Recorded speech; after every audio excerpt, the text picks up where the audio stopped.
Bonjour, aujourd'hui j'aimerais vous présenter Émilie Mayou qui fait des réflexes archaïques, qui est sur Tassin et Saint-Clément Sous-Valson. Qu'est-ce que c'est que cette technique? Alors, un réflexe, c'est un mouvement involontaire du corps par rapport à des stimuli sensoriels. Donc, par exemple, dans les réflexes les plus connus chez le bébé, il y a le réflexe d'agrippement. Donc, en fait, quand on va mettre le doigt dans la main du bébé, il va fermer sa main instinctivement. Et ce genre de réflexe doit disparaître dans les premières années de vie, idéalement dans la première année de vie, pour pouvoir après, pour que l'enfant puisse avoir des mouvements volontaires.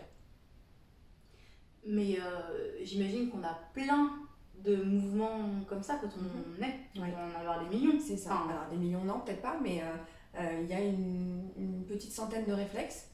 Alors ils sont pas tous très connus, mais ils sont nécessaires aux nourrissons et ils sont signes d'une bonne santé neurologique. Il y en a certains qui sont testés à la naissance, notamment la marche automatique, quand le pédiatre prend le bébé et lui fait faire 2-3 pas.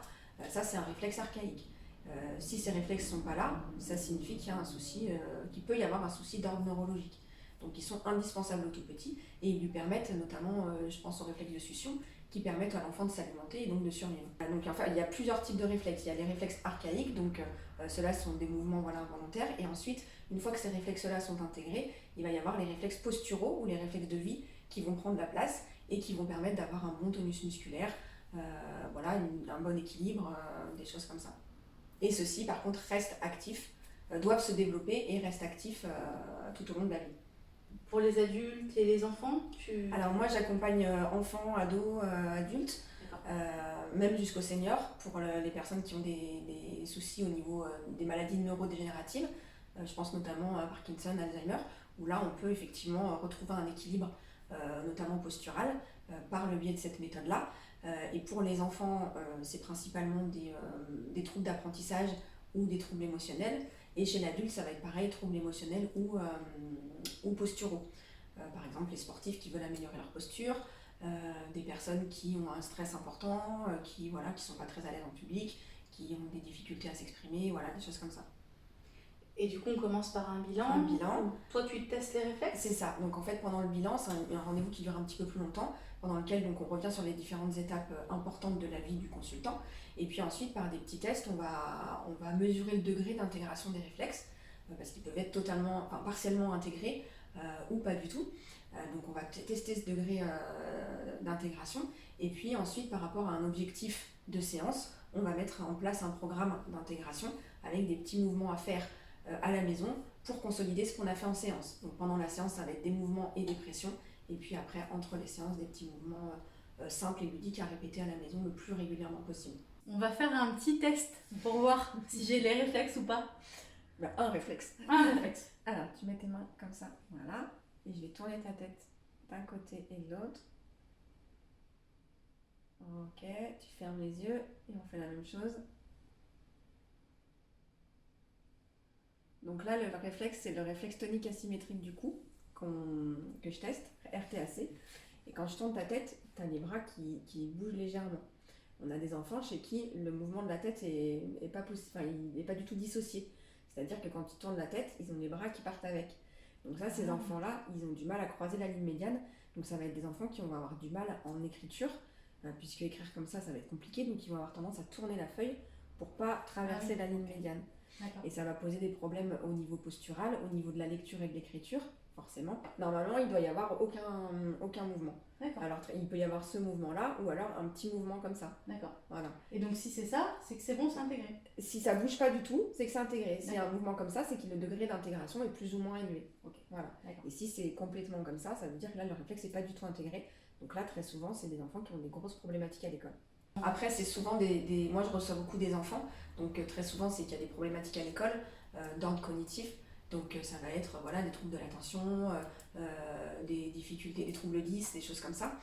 Après, effectivement, on peut faire un bilan pour voir ce qu'il en est, ce qui ressort, sans forcément qu'il y ait une problématique de départ. Mais après, on essaye quand même, moi j'essaye d'orienter mes séances en fonction d'un objectif de départ. Par exemple, la difficulté à faire des choix, ça peut venir d'un réflexe qui n'est pas intégré. Si effectivement tu cherches une maison et que tu n'arrives pas à te décider entre deux et que tu te rends compte que c'est ça très souvent dans ta vie, ça peut être effectivement dû à un réflexe. Donc on a peut-être des choses à travailler de ce côté-là. D'accord.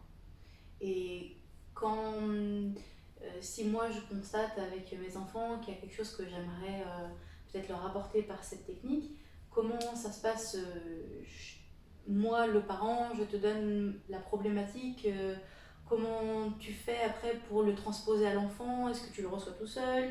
Il y a les parents, comment Alors tu ça fais dépend ça? de l'âge de l'enfant et de ce qu'il veut lui aussi. J'ai des enfants qui préfèrent, plus grands, qui préfèrent être tout seul en séance.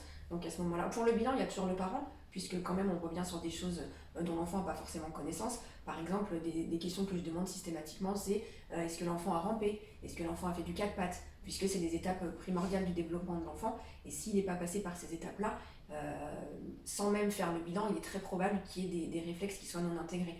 Alors on fait le bilan quand même derrière au niveau des tests physiques, mais ça oriente quand même grandement le bilan. Donc voilà, il va y avoir le premier rendez-vous est forcément ici. Après, le parent évoque ce pourquoi il amène son enfant. Et après, on peut amener l'enfant, en fonction de son âge toujours évidemment, à le verbaliser lui avec quelque chose qui colle plus à son attente. Par exemple, j'ai très souvent des parents qui me disent moi j'aimerais que mon enfant arrive mieux à lire, par exemple. Et puis quand je demande à l'enfant, l'enfant, son objectif n'est pas du tout le même. Ce sera par exemple, moi je sais pas faire du vélo, j'aimerais bien réussir à faire du vélo comme mes copains. Et on peut essayer de partir de cet objectif de l'enfant de vouloir faire du vélo pour travailler aussi la lecture, qui est l'objectif plutôt du parent à ce moment-là. Les réflexes sont tous liés les uns aux autres en fait, donc quand on arrive facilement à transposer l'objectif du parent à celui de l'enfant. D'accord. Et comment t'en es venue à cette technique? Alors moi je suis maman de 3 enfants et quand mon petit dernier est arrivé, ça a été un peu compliqué pour lui au départ. Donc du coup on a consulté nous-mêmes une praticienne qui nous a beaucoup aidés. Et moi je travaillais à l'époque dans le secteur de la petite enfance. Donc pour mon fils et pour les enfants que j'accompagnais, j'ai voulu me former à un premier module. Donc j'ai commencé en me disant que voilà, ça me servirait dans mon quotidien. Et puis finalement, j'ai fait d'autres formations. J'ai fait le choix de continuer, de poursuivre le cursus de cette formation-là, en sachant pas trop où ça allait me mener. Et puis finalement, une fois tous les modules en poche, j'ai décidé de m'installer. Et aujourd'hui, donc, je reçois dans les 2 cabinets des enfants et des ados principalement. D'accord. Et tu fais des ateliers aussi, non? Pendant les vacances? Ouais, c'est ça. Je propose aussi, donc c'est des séances individuelles et puis je propose aussi pas mal de projets collectifs avec d'autres personnes en co-animation. Donc là, prochainement, je fais un atelier avec une réflexologue où là, on va tabler sur tout ce qui est relaxation, sommeil, détente, réflexologue plantaire et moi-même. Pendant les vacances de février, on organise un stage sur la confiance en soi. Donc ça va de 6 ans à 14 ans, donc avec différentes formes.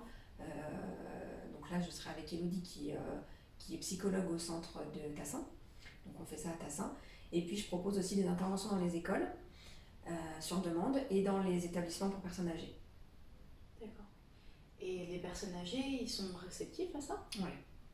Ouais, c'est des ateliers collectifs. Alors c'est adapté évidemment, mais ça va être plus du sensoriel. On va travailler avec du matériel adapté. Mais il y a de chouettes résultats aussi sur les personnes âgées. Ouais. Et il faut compter combien de séances? Comment?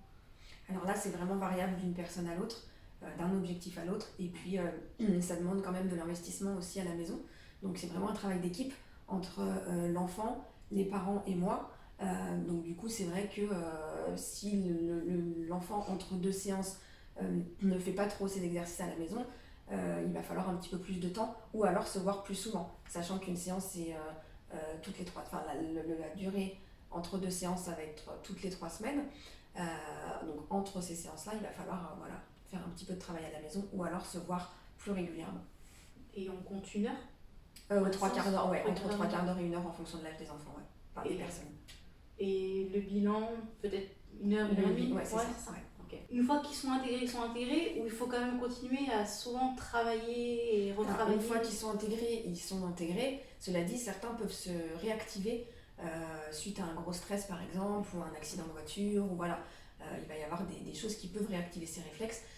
Donc dès qu'il y a un mal-être, on peut éventuellement faire un bilan, ou refaire un bilan, ou refaire une séance pour voir un petit peu ce qui a pu bouger en fonction des différents événements de la vie qui ont pu qui ont pu intervenir. Et ça dure longtemps enfin, c'est combien la durée d'exercice qu'on doit faire à la maison? À la maison. C'est variable vraiment en fonction d'une personne à l'autre. Ouais. On a des personnes qui vont avoir besoin de les faire énormément. Donc j'ai certaines personnes qui les font pendant une demi-heure tous les jours. Après, on n'est pas obligé d'en arriver là. Très souvent, les premiers temps, c'est de l'ordre de 1 à 2 minutes. C'est vraiment des petits... Voilà. Il vaut mieux la répétition dans les mouvements, le faire régulièrement moins longtemps que de le faire 2 fois dans la semaine, par exemple, de l'ordre de 30 minutes. Il vaut mieux un petit peu tous les jours que 2 grosses fois dans la semaine. D'accord. Pour l'intégration, c'est plus comment dire, l'intégration se fera mieux par la répétition que de le faire comme ça 2 fois ou 1 fois de temps en temps sur une grosse période. Et là, est-ce que tu as envie de nous partager tes projets en cours ou tes formations en cours ou tu préfères en parler une fois que c'est fait? On peut évoquer les formations. Les formations, donc moi je suis quelqu'un qui aime beaucoup me former. J'aime beaucoup apprendre plein de nouvelles choses, donc je me suis formée il n'y a pas très longtemps à l'acupressure. Et là j'ai entamé une formation en kinésiologie sur la fin de l'année dernière, donc qui va se poursuivre cette année et puis certainement l'année prochaine aussi parce que c'est une formation qui est assez intense. Voilà, donc le but après c'est de pouvoir travailler en kinésio et en intégration, de pouvoir combiner les deux parce que ce sont des pratiques qui se rapprochent quand même pas mal, donc de pouvoir élargir un petit peu le champ des possibles dans mes accompagnements. D'accord. Peut-être qu'on peut redire ce que c'est l'acupressure et la kinésio. Ouais. L'acupressure, donc ça va être sur des points des méridiens. En fait, il va y avoir des points à stimuler pour pouvoir libérer les blocages émotionnels. Donc c'est que l'émotionnel. Ouais. Ok. Ouais. Et tu peux faire des parallèles entre les réflexes archaïques, les points de blocage? Ouais, je peux associer parfois les deux. Quand je vois par exemple qu'on travaille sur un sujet un petit peu lourd en réflexe et qu'il y a des petites choses qui sont compliquées à mettre en place au départ, très souvent je fais un rééquilibrage, enfin très souvent non, mais ça m'arrive de faire un rééquilibrage énergétique avant de passer à l'intégration pour apaiser un petit peu et libérer, rééquilibrer tout ça et puis... Est-ce que les réflexes sont aussi associés à l'émotionnel? Oui, il y a des réflexes qui sont... Pas toujours. Pas enfin, toujours, ça dépend, mais il y a des réflexes émotionnels, il y a des réflexes qui sont plus en lien avec les apprentissages et d'autres qui sont plus en lien avec la posture. D'accord. Et du coup, la kinésiologie, si tu veux en dire aussi 2 mots pour voir un peu le concept. La kinésio, c'est par rapport à une problématique, encore une fois, de départ. On va aller interroger le corps par le test musculaire pour avoir une réponse qui soit pas forcément dans le mental, quelque chose qu'on a décidé d'aller travailler. Mais voilà, ça peut être, c'est quelque chose qu'on va chercher. Notre corps garde en mémoire toutes les émotions qu'on a pu traverser et qui amènent après à des blocages ou à des choses qui ne nous conviennent pas dans notre vie d'aujourd'hui. Donc on va chercher ces blocages-là et par différentes techniques, on a différents outils en kinésio. Ça peut être du brain gym, ça peut être différentes choses. Il y a des points d'acupression aussi justement en kinésio qui permettent d'évacuer, de libérer ces blocages-là. Et là, on est surtout sur de l'émotionnel et un petit peu sur du cognitif aussi. D'accord. Donc sur les apprentissages, on joue sur pas mal de choses en kinésio. Ouais. Donc ça, c'est une prestation que tu pourras proposer à partir de maintenant ou... Non, alors je peux l'intégrer dans mes séances, mais pour l'instant, j'ai pas encore la certification de kinésio. Donc je vais certainement l'intégrer par des ateliers, par exemple, dans les ateliers que je fais qui concernent les apprentissages, et je peux intégrer un petit peu de brain gym qui s'aborde dans la formation kinésio. Mais pour l'instant, non, je fais pas des séances de kinésio pure, non. D'accord. Mais je pense que d'ici l'année prochaine, je vise l'année prochaine pour la certification. D'accord, non, c'est super, ouais. Les projets. Ouais. Et est-ce que tu aurais envie de rajouter quelque chose que j'aurais pas eu, que j'aurais pas abordé ou quelque chose que tu aimerais partager?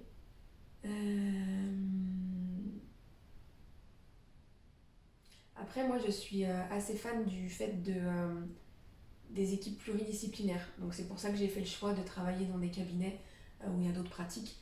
Donc au cabinet de Tassin, on retrouve une naturopathe, chiropracteur, psychologue, réflexologue plantaire, hypnothérapeute et soins psycho-énergétiques. Et au cabinet de Saint-Clément, une kiné, une réflexologue plantaire aussi, et une ostéo, et un énergéticien, pardon. Donc voilà, c'est vrai que c'est intéressant pour moi quand moi il y a des choses qui bloquent au niveau des réflexes et que j'ai pas la possibilité d'aller plus loin, que la pratique permet pas de lever un blocage, et ben j'ai cette possibilité-là de pouvoir orienter et je trouve que c'est vraiment chouette, c'est vraiment un plus dans les accompagnements. D'accord. Et ben super. Voilà. Et ben merci beaucoup Merci à toi. pour toutes ces informations. C'est Merci. très riche. Merci beaucoup.